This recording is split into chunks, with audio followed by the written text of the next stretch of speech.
Let us solve some problems based upon what we discussed yesterday. Okay, so let us see this problem. A spherical conductor of radius 10 centimeter has a charge of 3.2 multiplied by 10 raised to minus 7 coulomb distributed uniformly. What is the magnitude of electric field at point 15 centimeter from the center of the sphere? This is the question. Okay, so you have a spherical conductor of 10 centimeter and it has charge of 3.2 multiplied by 10 raised to minus 7 coulombs distributed uniformly. Okay, so Q is given 3.2 multiplied by 10 raised to minus 7. Then what is the magnitude of electric field at point 15 centimeter? So radius of this spherical conductor is 10 centimeters. You want to find out the electric field at 15 centimeters from the center. So actually we have not seen this. Okay, but we'll just directly use the formula. We'll see this tomorrow. Okay, so the electric field due to a spherical conductor outside outside the conductor is given by 1 upon 4 pi epsilon naught multiplied by q upon r square. Okay, so suppose this is a conductor, suppose this is a spherical conductor and there is some charge on this conductor. Then for all outside points this conductor acts as if there is a charge plus q kept at the center of that conductor. Okay, so it just acts like a point charge, and that's why this is the formula for the electric field. So we'll see this tomorrow. Okay, so actually we should have seen this question tomorrow only, but anyways this is the formula. So we just have to substitute values here.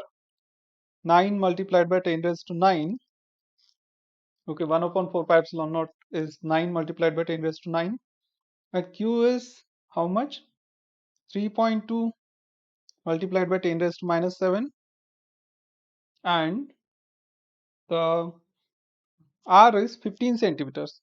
So it is 15 centimeters square. So 15 multiplied by 10 raised to minus 1, and we have square of that. I'm sorry. So this is equal to, now I can write this as 90 multiplied by 10 raised to 8 divided by, I have 15 multiplied by 15 multiplied by 10 raised to minus 2, and in numerator it is 3.2 multiplied by 10 raised to minus 7. Okay, so 15 6 are 90, right? So then you have 6, so I will take one more 10 out of 10 raised to 8, so I will make it 60. So it is 60 times 10 raised to 7 multiplied by, you have 3.2 multiplied by 10 raised to minus 7 and divided by 15. So this 10 raised to plus 7 and minus 7 gets cancelled out. 16 divided by 15 is 4. 4 times 3. Oh, we have got this 10 raised to minus 2 also. We have to take it in to the numerator. Okay, so it becomes 10 raised to plus 2. So we have 4 times 3.2, that is 12.2 multiplied by 10 raised to 2. So it should be 12 point something multiplied by 10 raised to 2. Am I correct or I'm not correct? Oh, this is centimeters, right? It is not 10 raised to minus 1. No, it's 10 raised to minus 2 in meters. This is 10 raised to minus 4. If you take it to numerator, it becomes 10 raised to plus 4. Okay, I'm sorry. So it is 12 multiplied by 10 raised to 4. That is 1.2 multiplied by 10 raised to 5 newtons per coulomb.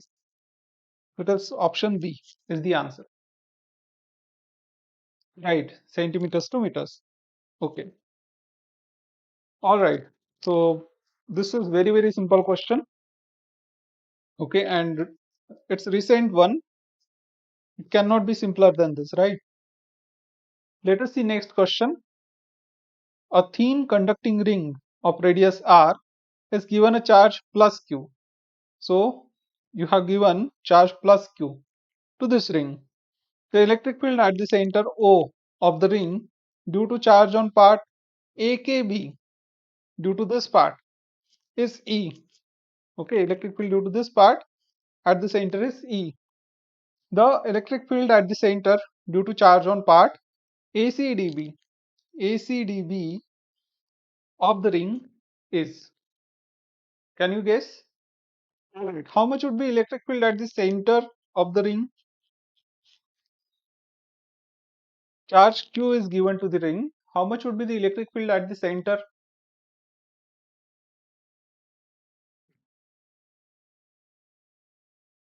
So let's suppose we have this ring. How much would be charge at the, sorry, electric field at the center? It must be zero, right? It must be zero. How? Because if you consider a small length element here, okay, it will produce its electric field, and that electric field will be directed like this, okay, in this direction. It will be in this direction, okay. But then you can consider a length element having same length. That means charge on this one and charge on this one is equal. Okay, the charges are equal. Therefore, electric field due to this one is suppose dE. The electric field due to other one will also be equal to dE. They will have same magnitude, but they will be opposite in direction. Okay, this is the electric field due to this length element. This one is the electric field due to this length element. It is radially outwards, right? So these two electric fields, they will cancel out each other. Okay, so net electric field would be zero, right? Net electric field would be zero. I mean, you can consider such small length elements over the total length of this ring.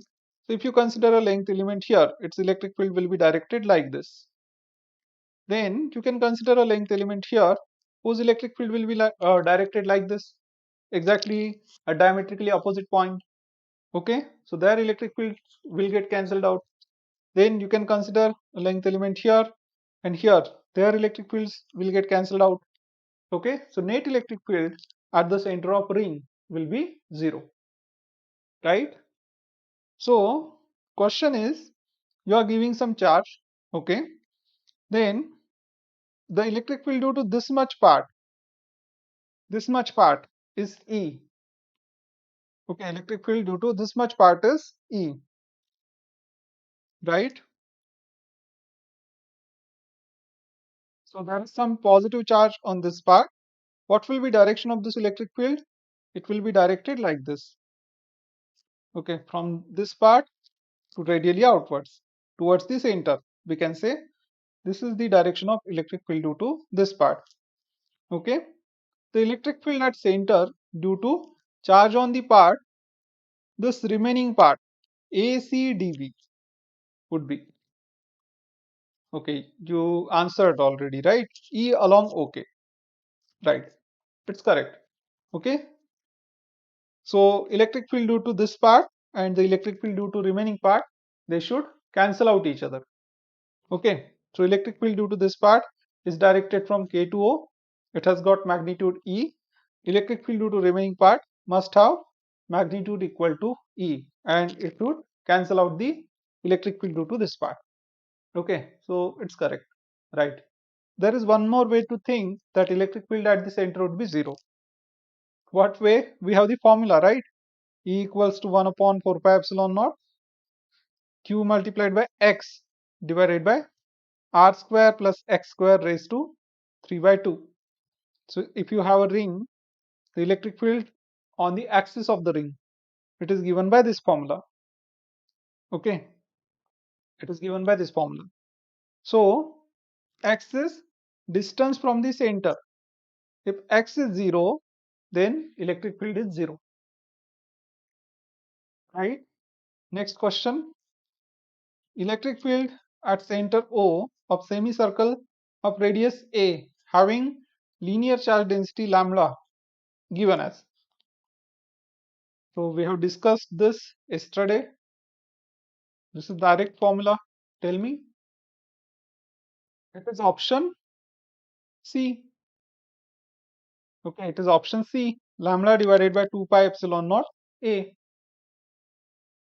Next question is a square surface of side L meter in the plane of paper is placed in uniform electric field E volts per meter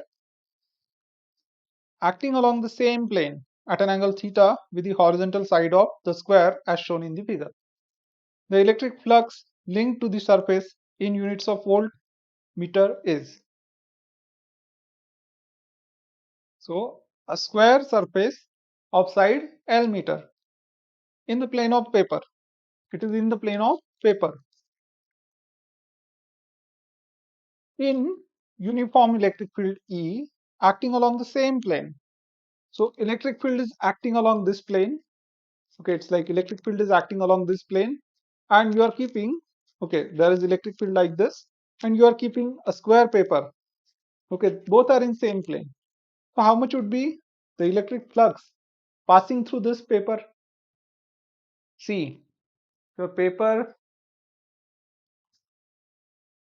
okay, this is the paper.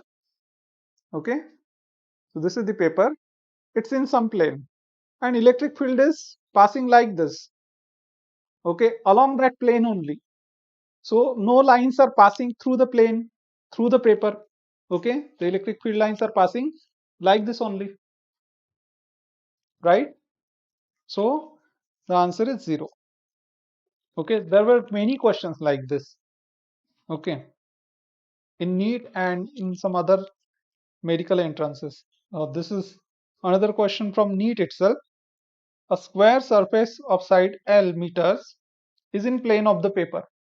Okay, a uniform electric field E bar volt per meter also in the plane of paper is limited only to lower half of the square surface. See the figure. Then the electric flux in SI units associated with the surface is. Again, answer is 0, right? This is exactly similar to the last question. Okay.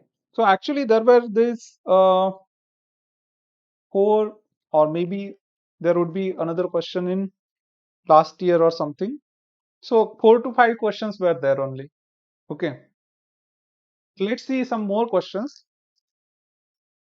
So in a region, the intensity of electric field is given by, this is the formula. Okay, sorry.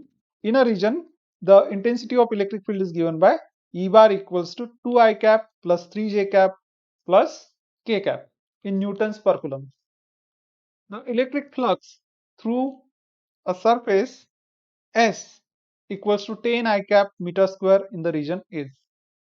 Actually straightforward question, but there was no question like this asked in the NEET exam, but there can be a question like this. Okay, can be asked. So we know flux is equal to what? It is dot product of E bar dot A bar. Or here the area vector, it is denoted by S, so it is E bar dot S bar. Okay, so it is 2I cap plus 3J cap plus K cap. It's dot product with 10I cap. So it is x component multiplied by x component, y component multiplied by y component, z component multiplied by z component. But we don't have y and z components in S bar. It is just 10 multiplied by 2. So answer is 20. Okay. Answer is 20. And what would be its unit? So unit is Newton per coulomb multiplied by meter square, we can say. Okay. Newton per coulomb multiplied by meter square or Newton meter square per coulomb. This is the unit. All right.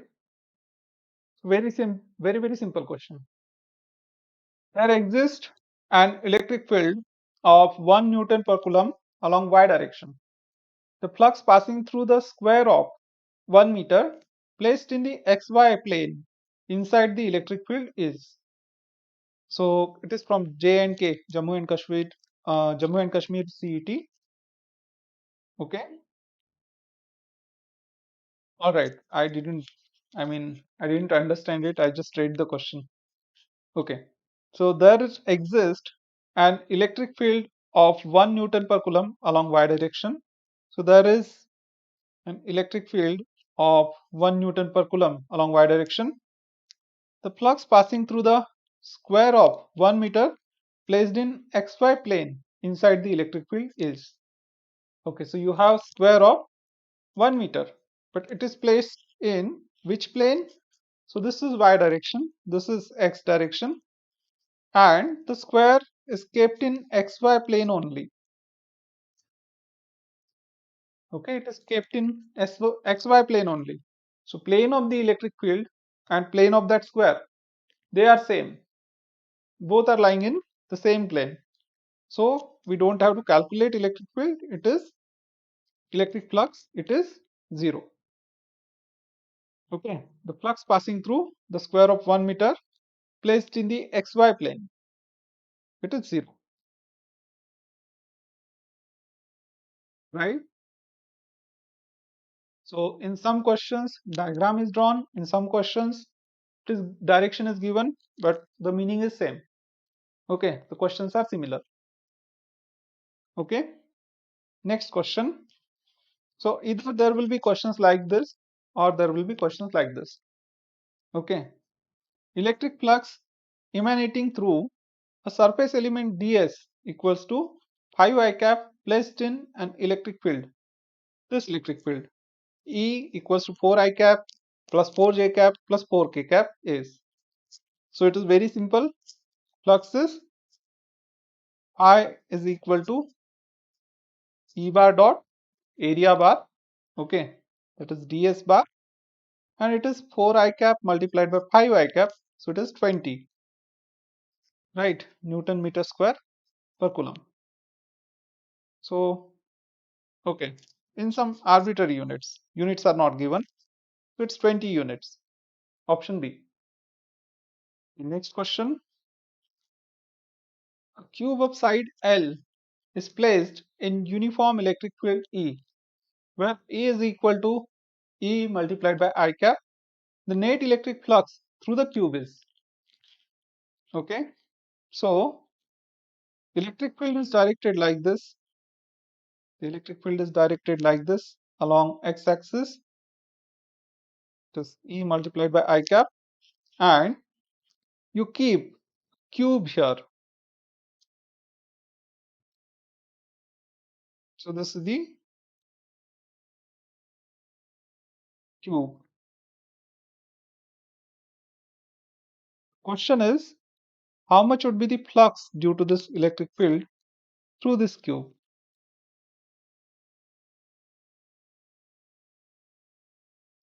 So can you guess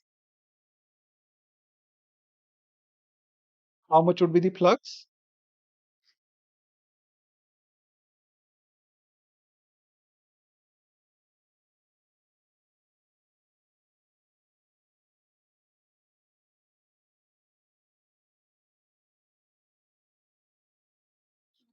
Okay. The answer would be zero, zero only, but let me explain how. So let's name this cube.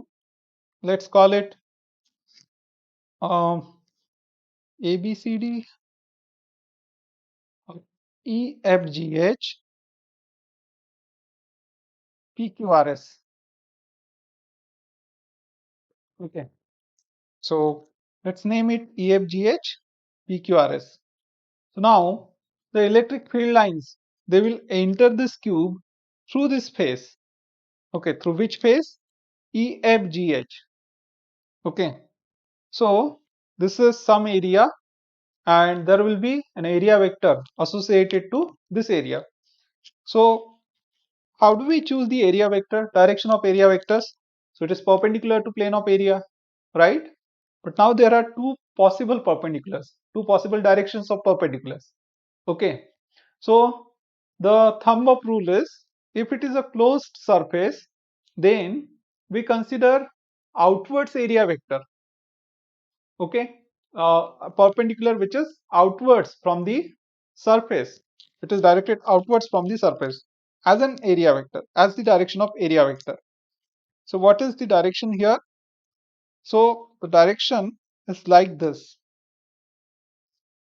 Okay, so this is this area, which one? EFGH. So this is A cap.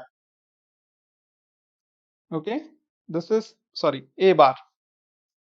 Okay, and for this area PQRS, for this area, the area vector will be directed like this, outwards from the plane of area. It is closed surface, the area will be directed outwards from the plane of area. Okay, so it is directed like this. So let's call this A dash bar.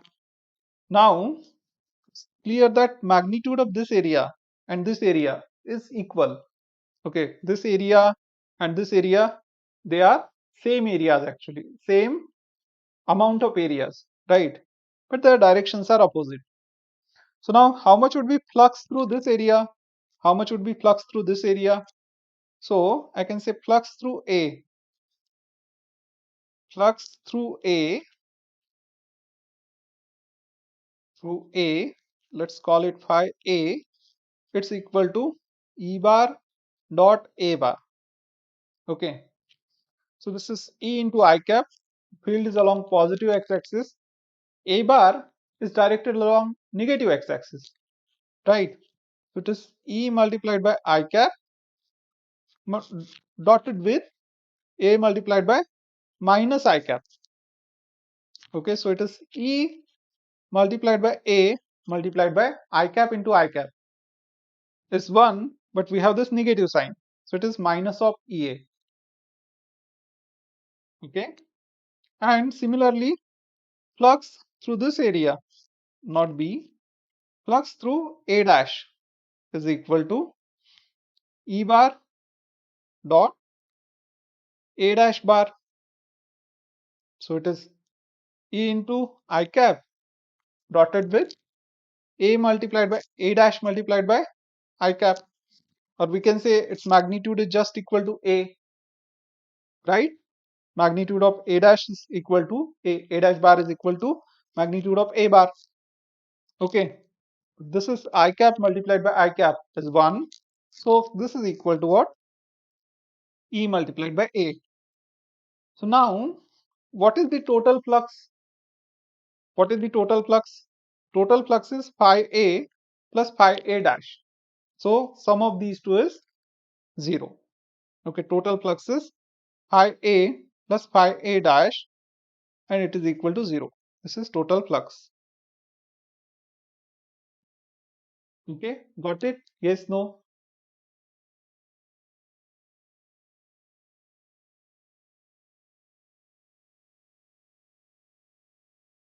All right. So another way to think about this is geometrical picture. So you have some closed surface, electric field lines are entering that surface. Okay, there is no charge inside that surface. Electric field lines are entering that surface from one side, they will leave from other side.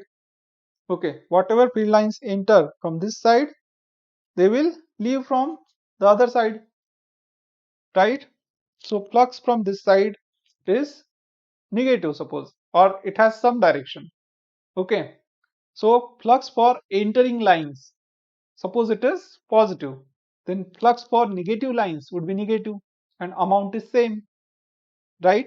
So therefore that positive and negative flux is equal to what? 0. If a closed surface does not enclose any charge, there is no charge enclosed, okay, there is no charge inside a closed surface, then the flux through that surface due to outer electric field, okay, the electric field which is generated by charges outside of that surface is always 0. Okay, so let's see next question. In the figure, the net electric flux through area A is phi equals to E bar dot A bar. When the system is in air, on immersing the system in water, the net electric flux through the area. Option A becomes 0, option B remains same, option C increases, option D decreases. Tell me. Option D decreases. Right. And the reason? Because the magnitude of E bar will decrease. Right. E bar in air is 1 upon 4 pi epsilon naught multiplied by, if there is one charge, there is one charge actually. Okay. So in fact there is one charge. So Q upon R square multiplied by some unit vector. Okay, R cap. Electric field in water would be what? 1 upon 4 pi epsilon naught K. So it is 1 upon 4 pi epsilon, right? So which is equal to epsilon 0 K. The dielectric constant of water is K. Okay. So for all other medias, the dielectric constant is more compared to that of air. Okay, right? For air it is 1, almost 1 we can say. For other medias it is greater than 1. So therefore electric field in other medias decreases. Okay, and that's why flux will decrease. In a region of space, the electric field is given by 8 I cap plus 4 j cap plus 3 k cap. The electric flux through a surface of area 100 unit in xy plane is. Tell me. Let's draw coordinate axis. So this is x-axis, or yeah, let's call this as x-axis, this as y-axis, this one as z-axis. So then the electric flux through area 100 units. So let's consider an area, any area in xy plane. So this is any area in the xy plane, or we can draw it parallel to xy plane also. So it makes no difference, right? So let's consider an area in the xy plane. Now suppose the origin of electric field is at this point only. Okay, let's just suppose that origin of the electric field is at this point. So the electric field will have three components. The electric field will have three components. One is Ex, one is Ey, alright, that was Y. One is Ex, one is Ey, and one is Ez.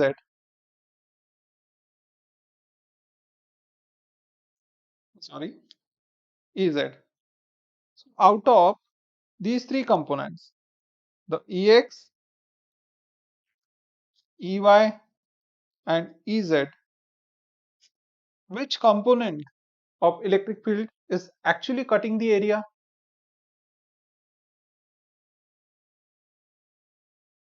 Alright, you already answered. Okay. So yeah, that's correct. Okay. So it is 300 units. Right. So area vector is in xy plane. Only z vector or z component of electric field will cut it. Okay. That's why there will be flux due to the z component only. Okay. So answer is it 300? Right, right. Z component is 3. Okay, 3 times 100, 300 units. Right. Okay, very good. The electric flux phi through a hemisphere surface of radius r placed in a uniform electric field E parallel to the axis of its circular plane is 2 pi r e, 2 pi r square e, pi r square e, 4 by 3 pi r cube e.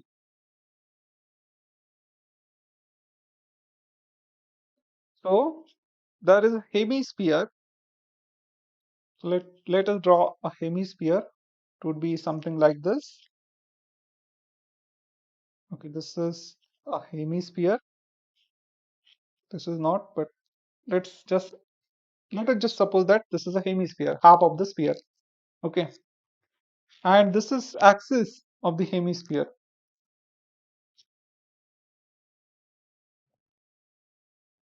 right? So it passes through the center of this hemisphere, and given is the flux, okay, through this hemisphere due to the electric field parallel to the axis of circular plane. So it is parallel to axis of circular plane. This is the circular plane and it's parallel to this axis. Okay, so this is suppose the electric field like this, E1. So how much would be the flux? It will be pi r square E only. Alright, if it was a closed surface, then answer would be 0. But now see, we can say whatever number of electric field lines they go through this much area, they pass out of hemisphere, right? So the electric flux is number of electric field lines passing normally through an area. Okay, it is E bar dot A bar. So whatever electric field lines are entering this region, they will only pass through this hemispherical surface, right? Okay, so effective area of this hemispherical surface is how much? It is just pi r square. Okay, it is this much area only, pi r square. Okay, whatever number of field lines enter through that region through pi r square, they only go out of this hemispherical surface. They only eject out of hemispherical surface. Okay, so how much is the flux? Flux is equal to pi r square multiplied by E, or E multiplied by pi r square. Get it? Yes, no? Let's see next question. A positively charged thin metal ring of radius r is fixed in the xy plane with its center at origin O. So we have positively charged thin metal ring of radius r. It is fixed in xy plane with its center at O. A negatively charged particle P is released from rest at point 00z, where z is greater than 0. Then the motion of P is option 1 accelerated along a straight line, option 2 simple harmonic for all values of z satisfying 0 is less than z is less than infinity, option 3 approximately simple harmonic provided z is very small compared to r, and option 4 such that P crosses O and continues to move along the negative z axis towards z equals to minus infinity. So now this is very good question, okay, and I like this question. See, there is a ring, okay, a metal ring which is fixed in the xy plane. So once again, let's imagine xyz axis.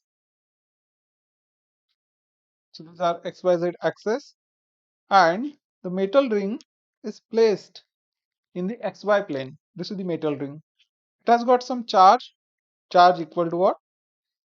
It is positively charged metal ring. Okay, so charge is suppose small capital Q, right?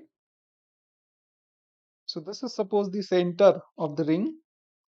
Then there is a negatively charged particle P released from rest at point 00z. So this is x, this is y, this is z axis, and the particle is released from 00z from this point. Okay, right? X coordinate is 0, y coordinate 0. So this is particle P. So it has got charge minus Q. So now what will happen? See, there is some electric field due to this ring at this point. So how much would be the force? So force is given by electric field due to ring on the axial point multiplied by the charge. Charge is minus Q. What is the formula for electric field? It's 1 upon 4 pi epsilon naught multiplied by q multiplied by x. But here it's along z axis. So instead of x, we will have z. So q into z divided by r square plus x square. But we have z instead of that, raised to 3 by 2. This is our formula, right? Sorry. Oh,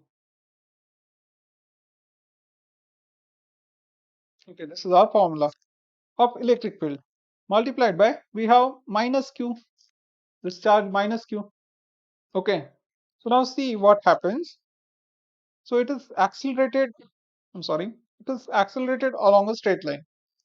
Okay, this is the first option.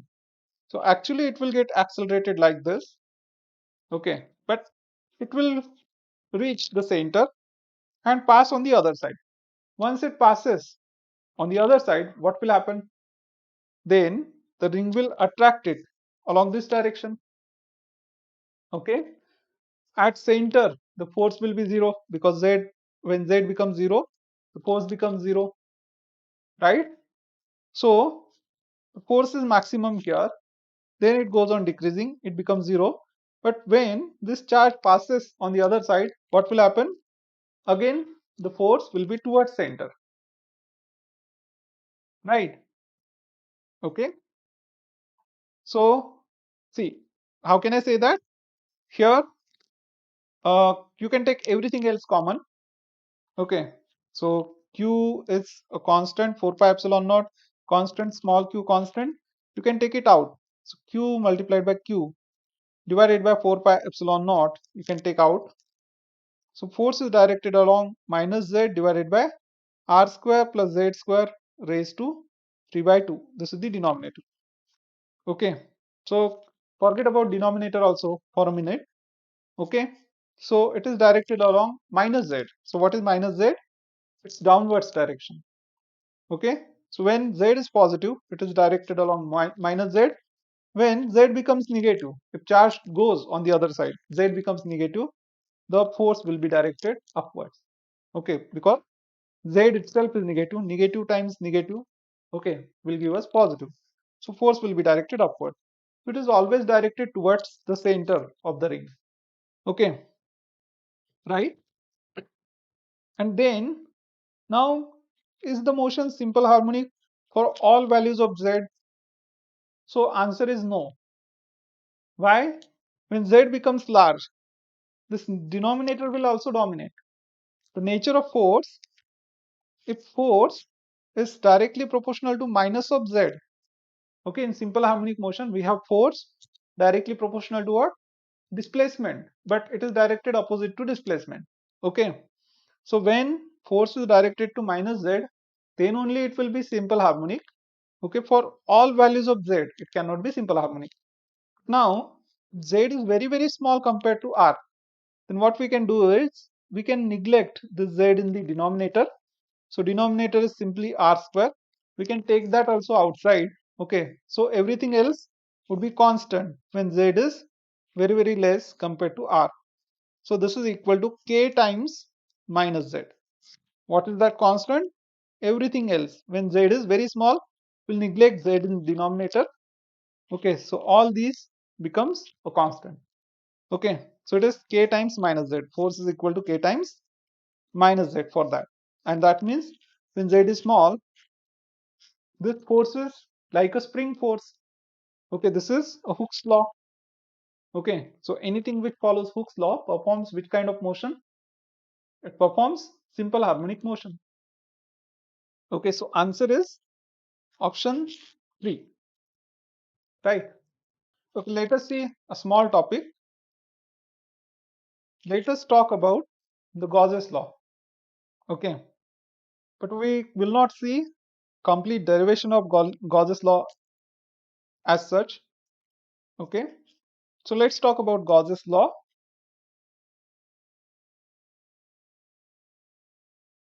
So Gauss's law will help us to find out electric fields due to symmetric bodies. Okay, and we are not going to see complete derivation of Gauss's law. We'll see intuitive way to come at the Gauss's law. Okay, very interesting way. So see, now let's suppose you have a charge. Okay, let's suppose you have some charge plus q. So it will form its electric field lines in surrounding region.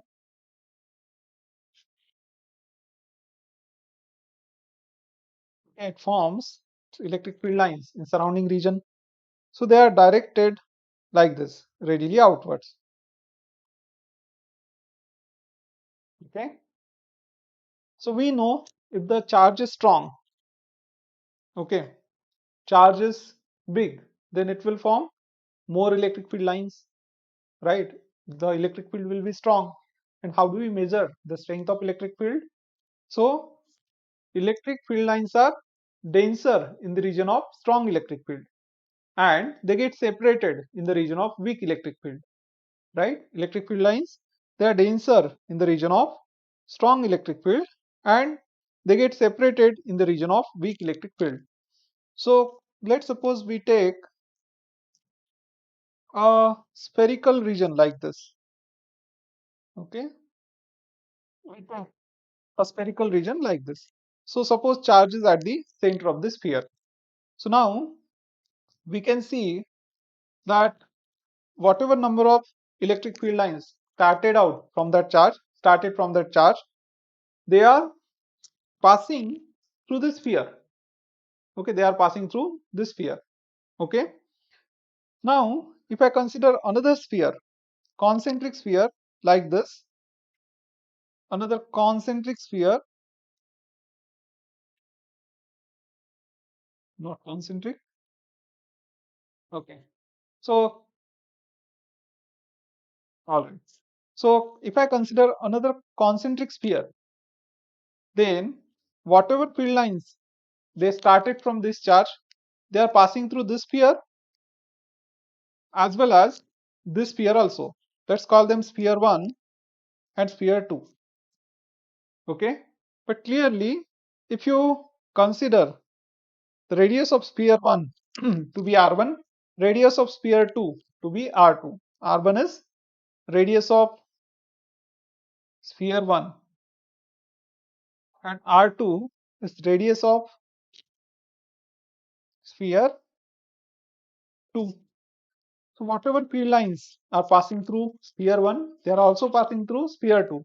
But we can see here that the separation between electric field lines at the surface of sphere 1 is lesser compared to the separation between electric field lines at the surface of sphere 2. Okay, so the electric field is strong here because this sphere is closer to the charge compared to this one. Okay, electric field is strong here, strong at the surface of first sphere. Okay, so now if we consider all this, we get another definition for the electric field.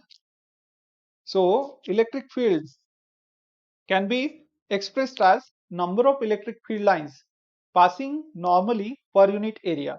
So this is geometrical definition of electric field. Okay, so electric field is defined as number of electric field lines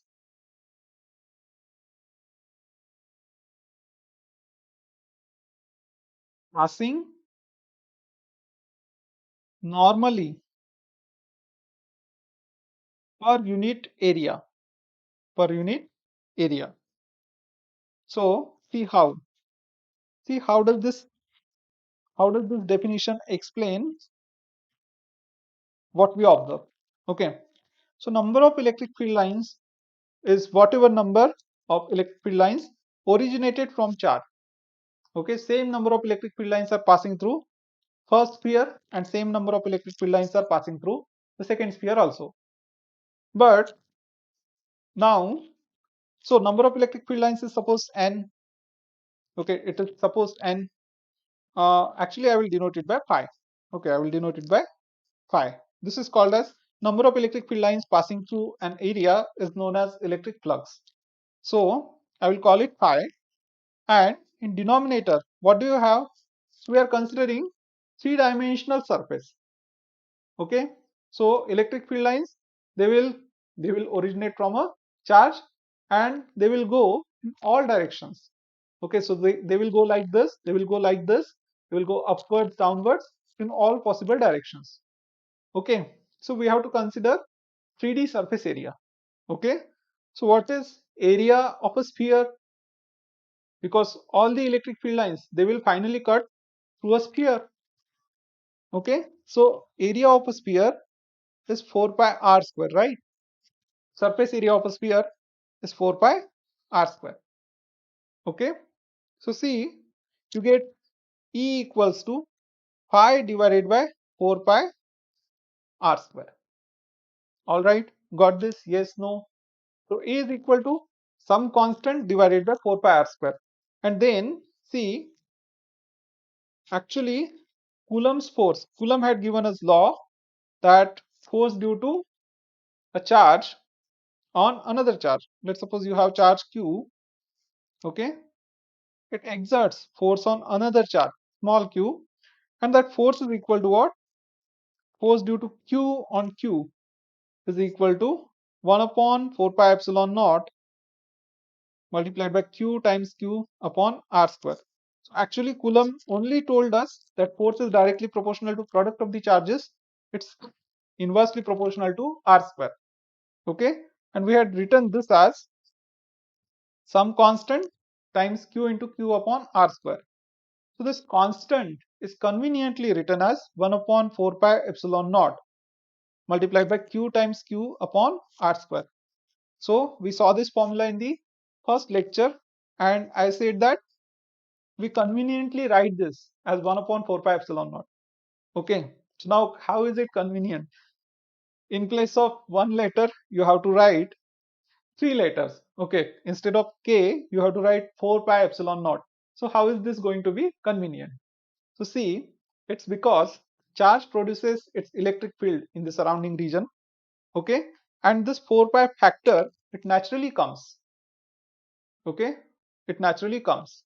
So the electric field lines, they originate from a charge, and so if you consider some distance from that charge, then if you consider some surface area at some distance from the charge, you have to consider surface of a sphere, right?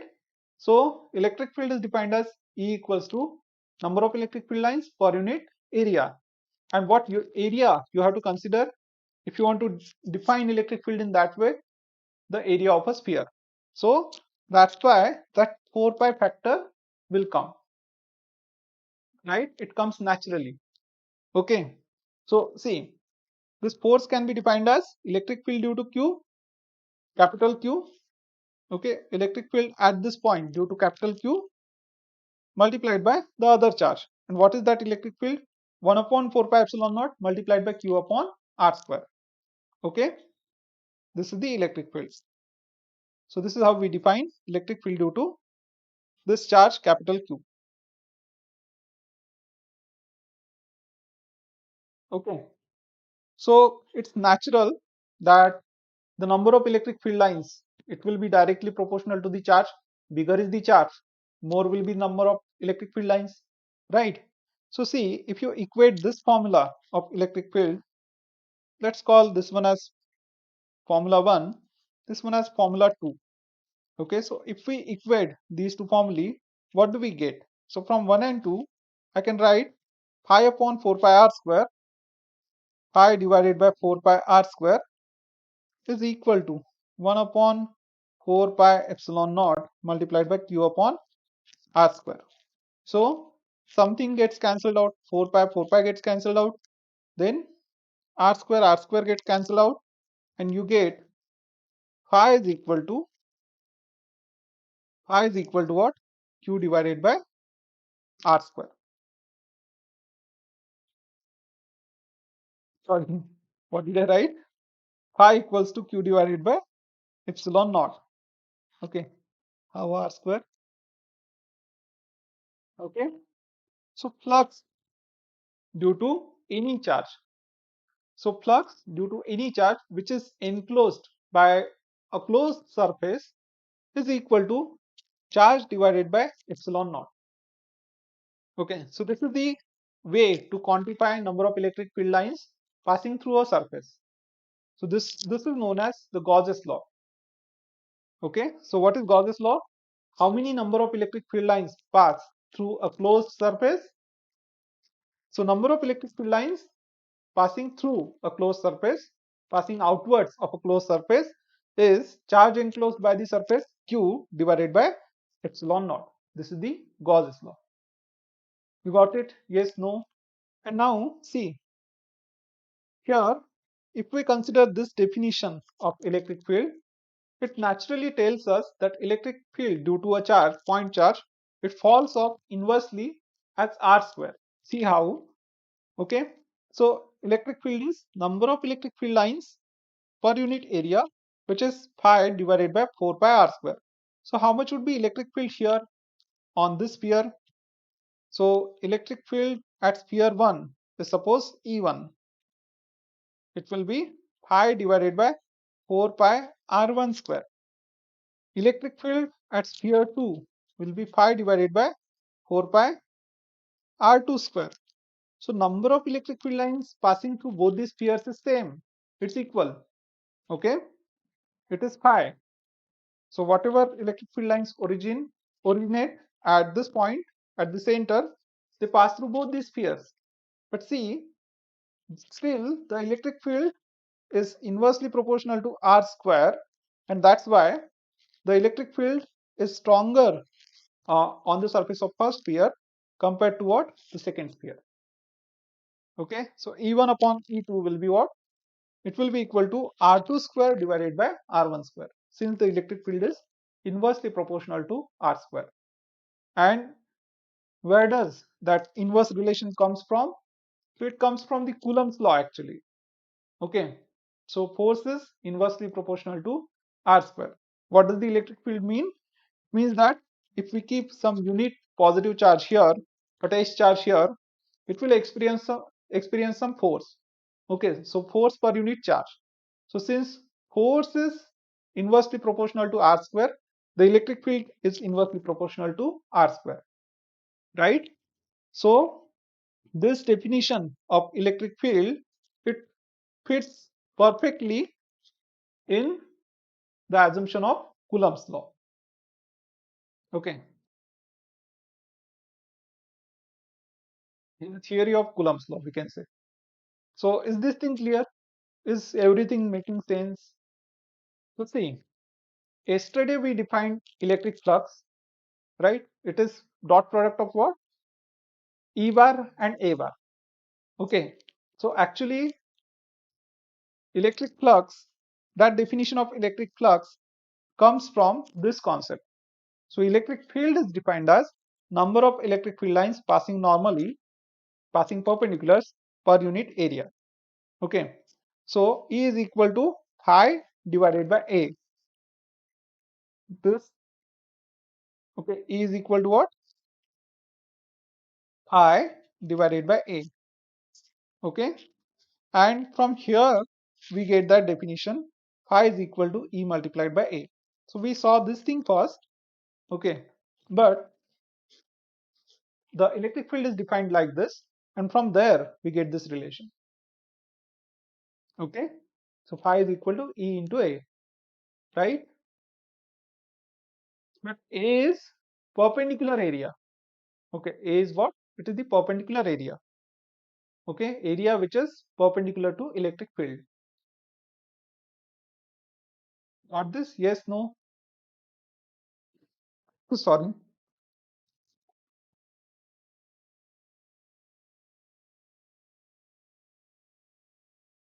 Okay, good. So now let's suppose I have a sphere. Let's suppose I have sphere and I keep some charge. Let's call it capital Q at the center of the sphere. So then I cut the sphere in two parts. I cut the sphere in two parts. Charges at the center. Okay, plus q is at the center.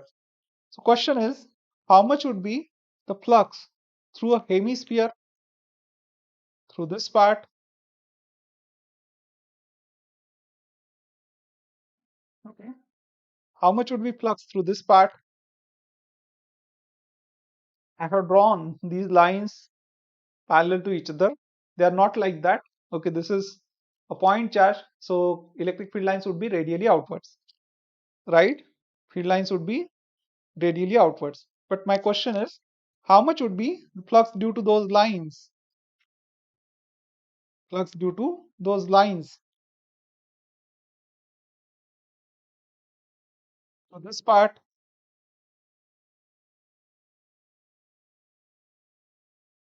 so see, if we consider whole sphere, okay, whatever number of electric field lines originate from this from the charge, they all of them pass through whole sphere, right? And what is the flux according to the Gauss's law? Flux through the sphere,